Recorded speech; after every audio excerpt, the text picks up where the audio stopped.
कक्षा 10वीं। आज मैं हिंदी व्याकरण में आपको रस पढ़ाऊंगी। रस किसे कहते हैं? काव्य साहित्य को पढ़ने, सुनने या देखने में जो आनंद मिलता है उसे रस कहा जाता है। रस का संबंध मानव के हृदय से है। ठीक है। भारतीय आचार्यों का कहना है कि जब कोई मनुष्य मुक्त स्वतंत्र हृदय से साहित्य का अनुशीलन करता है तो उसे रस की अनुभूति होती है। आचार्य भरत मुनि ने कहा है कि विभाव, अनुभाव, व्यभिचार भावों के संयोग से रस की निष्पत्ति होती है। ठीक है। रस के अंग 3 प्रकार के होते हैं। रस के अंग या अवयव 3 प्रकार के होते हैं। भाव, पहला भाव, दूसरा विभाव, तीसरा अनुभाव। पहले नंबर भाव 2 प्रकार के होते हैं। ये कौन कौन से होते हैं? स्थायी, पहला स्थायी और दूसरा संचारी। स्थायी भाव प्रत्येक मनुष्य के हृदय में स्थायी रूप से स्थित होते हैं। ठीक है ना।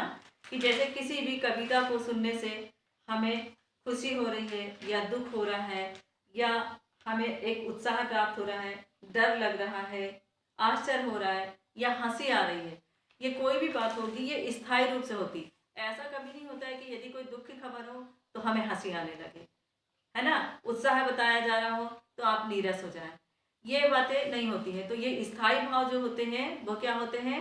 प्रत्येक मनुष्य में स्थायी रूप से रहते हैं। यही स्थायी भाव रस रूप में परिणत होते हैं। देखिए कौन से भाव से कौन सा रस व्यक्त होता है।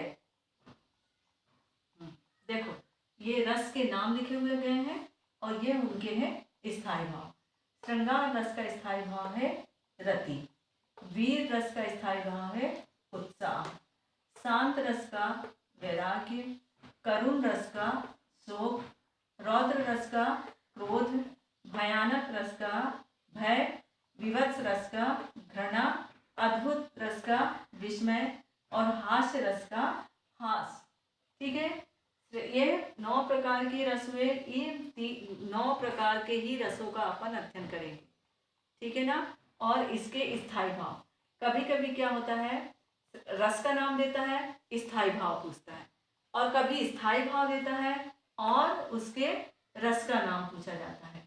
कभी उदाहरण दे दिया जाता है और रस के नाम पूछे जाते हैं।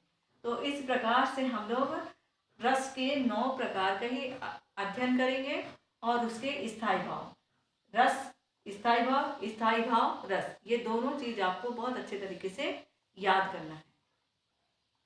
अभी हमने आपको बताया स्थायी भाव के बारे में। ठीक है ना। दूसरा है संचारी भाव। संचारी भाव ये संख्या में 33 होते हैं। ये भाव स्थायी नहीं होते हैं। ये क्या होते हैं? बदलते रहते हैं। ये स्थायी भावों के सहयोग करने के लिए उनके साथ क्रिया करते हैं। ठीक है ना। सभी भावों के साथ संचरित करने के कारण इन्हें संचारी भाव कहा जाता है। जैसे ये भाव कैसे होते हैं कि समय के अंदर बदलते जाएंगे। ठीक है ना। जैसे मान लो अपन को चिंता है, वह भाव दिखाई देगा। शक आ गया किसी पे, हर्ष हुआ तो हम एकदम से खुश हो जाते हैं। गर्व का अनुभव होगा या किसी से ईर्ष्या कर रहे हैं, उत्सुकता है किसी बात की। इस प्रकार से संचारी भाव क्या होता है? बदलते जाते हैं। स्थायी भाव क्या होते हैं? बिल्कुल स्थिर होते हैं। कभी कभी पूछ लिया जाता है स्थायी भाव कितने होते हैं, संचारी भाव कितने होते हैं। तो स्थायी भाव कितने हो गए अपने? 9 हो गए। और संचारी भाव की संख्या कितनी हो जाएगी? 33। इस प्रकार इनके उदाहरण के द्वारा अपन इनको हल करेंगे।